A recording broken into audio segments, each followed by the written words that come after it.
ঢাকার রাস্তায় এখন খুব কমন একটা দৃশ্য হচ্ছে পেট্রোল পাম্পগুলোর সামনে লম্বা গাড়ির সারি, মোটরসাইকেলের সারি। দেখতে মনে হতে পারে ভয়ঙ্কর জ্বালানি সংকটে পড়ে গেছে বাংলাদেশ। আর ব্যাপারটা ঠিক সেরকম না, কিন্তু আমাদের একটু ভেবে দেখা দরকার যে এই প্রেক্ষাপটে আমরা জনগণ যারা আছি আমাদের কি করা দরকার। এই সংকটটা কি আমরাই অনেকটা আমাদের ভয়ের কারণে তৈরি করছি না? আমরা সাম্প্রতিক প্রেক্ষাপট জানি যে বাংলাদেশে জ্বালানির মজুদ নিয়ে কারোর মধ্যে সংশয় আছে, কতটা আছে এই তথ্য আমাদের সবার কাছে পৌঁছে গেছে। স্ট্রেইট অফ হরমুজ বা হরমুজ প্রণালী ইরান অ্যাপারেন্টলি বন্ধ করে দিয়েছিল, ফলে অনেকগুলো জাহাজ আটকা পড়ে গেছে।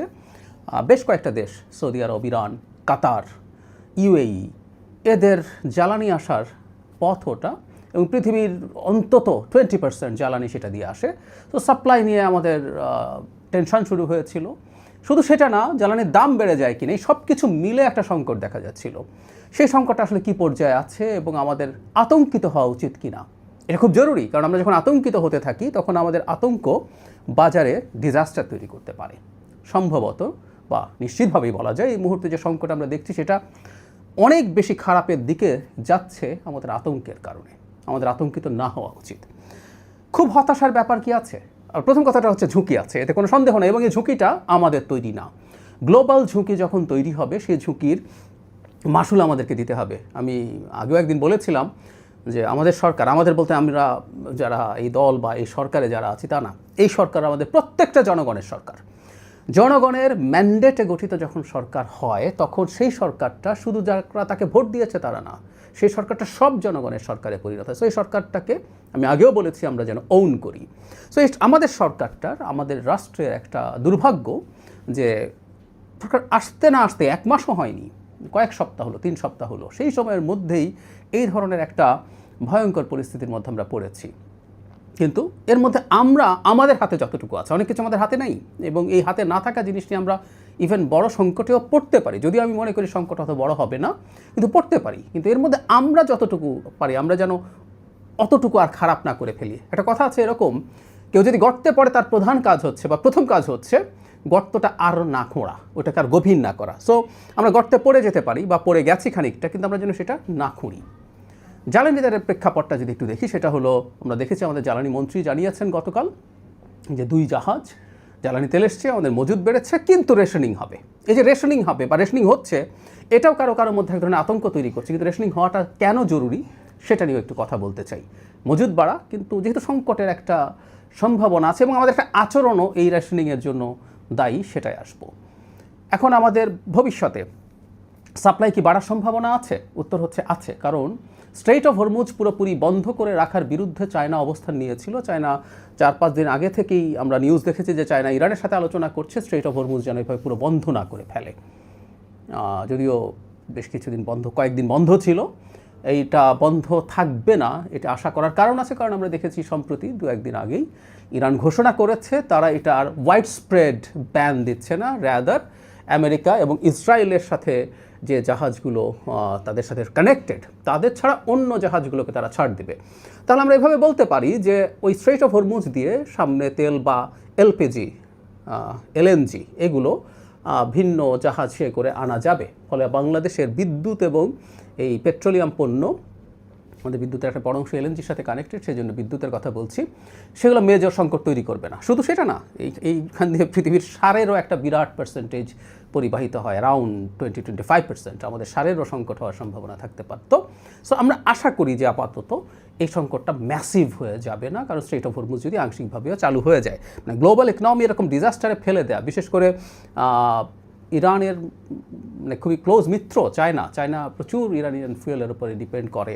চায়নাও এটা এভাবে চাইবে বলে মনে হয় না। অ্যাট দ্য সেম টাইম আরও কিছু স্টেপ, যেমন রাশিয়ার তেল কেনার ব্যাপারে যে পরিমাণে এম্বার্গো ছিল, আমেরিকা সেটা থেকে খানিকটা সরে এসছে, ইন্ডিয়াকে আবারও ছাড় দিচ্ছে তারা রাশিয়ার তেল যেন কেনে, তাতে গ্লোবাল যে সাপ্লাই শর্টেজ আছে সেটা কমে আসবে। এটা একটা দিক।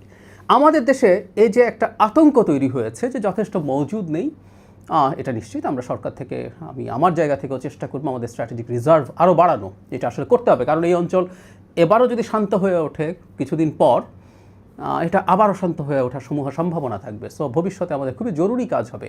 ইনফ্যাক্ট ইন্টারিমের উচিত ছিল, কারণ এর আগেই 12 দিনের যুদ্ধ হয়েছিল, তখনই আঁচ করা দরকার ছিল যে এখানে জায়গাটা আবার অশান্ত হয়ে উঠতে পারে।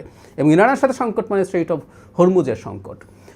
তো যাই হোক, সেটা একটা গেল। সো আমরা ভয় পেতে থাকলাম, এবং এই যে ভয়টা আমাদের সংকট তৈরি করছে।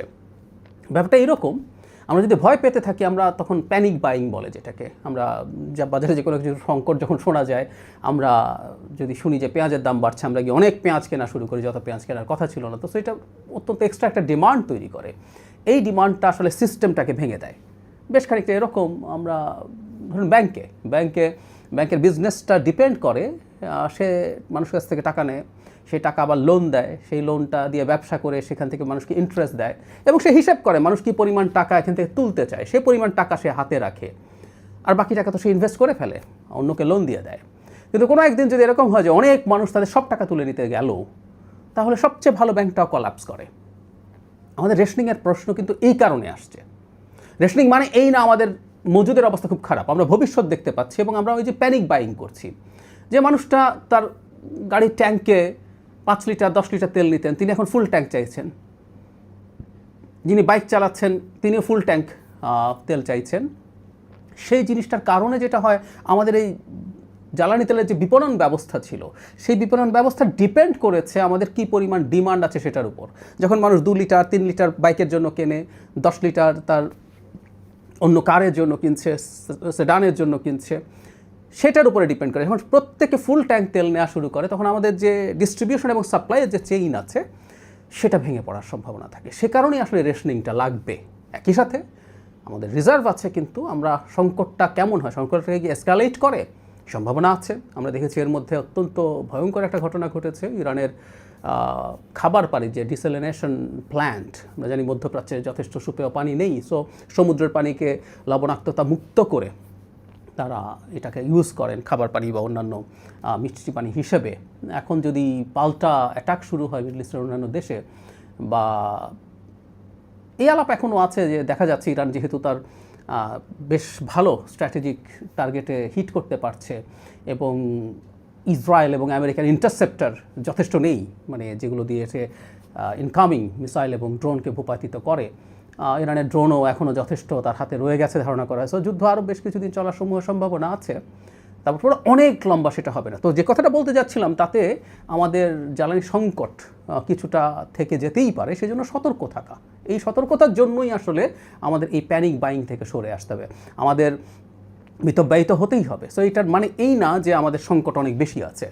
একই সাথে আরেকটা ঘটনা ছিল, আমি আশা করি আমাদের মাননীয় প্রধানমন্ত্রীর একটা সিদ্ধান্তের পর এই ঘটনাটা আর ঘটবে না। মানে এতদিন পর্যন্ত এই ঝুঁকিও ছিল, বা এটা হয়েছে অনেক জায়গায়, পেট্রোল পাম্প মালিকদের অনেকেই তাদের রিজার্ভে তেল ধরে রাখছিলেন, কারণ একটা এক্সপেকটেশন ছিল, একটা ফোরকাস্ট ছিল, মানে তেলের দাম বাড়িয়ে দেওয়া হবে। গতকাল প্রধানমন্ত্রী ঘোষণা করেছেন জ্বালানি তেলের দাম বাড়ছে না, ফলে এখন আর ওই তেল ধরে রাখার প্রবণতা পেট্রোল পাম্পগুলোর থাকবে না।